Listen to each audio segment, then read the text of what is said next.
Valintino Tucker. He was accused of murder, felony murder, armed robbery, and possession of the firearm during the commission of a crime. Tell us about hearing the verdict and how he reacted or didn't react. Well, Mr. Tucker, he didn't react, and so I looked at him to see why he didn't react, and I said, "Mr. Tucker, did you hear them?" He's like, "No, what happened?" And I said, "They said not guilty," and then he reacted, obviously with relief. Right. Yeah.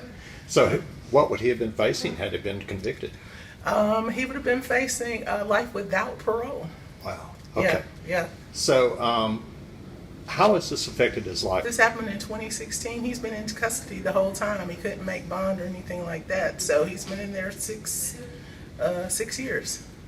Well, since the incident, right? Yeah, 6 years.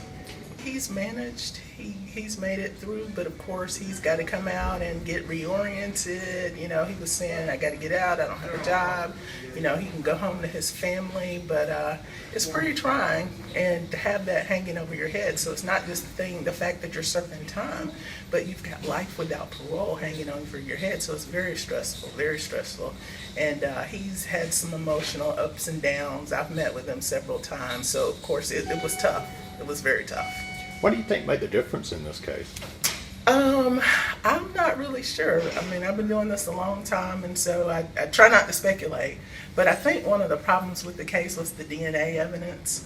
The fact that the GBI used a new technology that's based on skin cells, and so you only have to have a minute amount of DNA. And then there's software that makes the connection between the DNA and the person.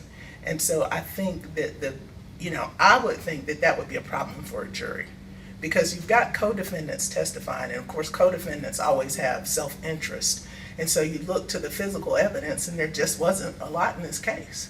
And so I really think that's what it came down to.